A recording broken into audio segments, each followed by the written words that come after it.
you how easy ours is to use. So again, I'm going to drill another hole in. You can hear that air coming out. You don't have to use a reamer. You just have your screw, your screwdriver, and your glue.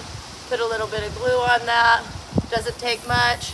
And then just go ahead and screw that in there.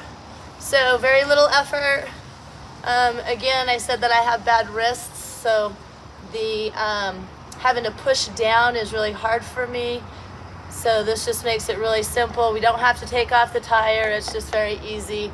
And again, you're back on the road and you don't let a flat ruin your day. So we succeeded on that comparison.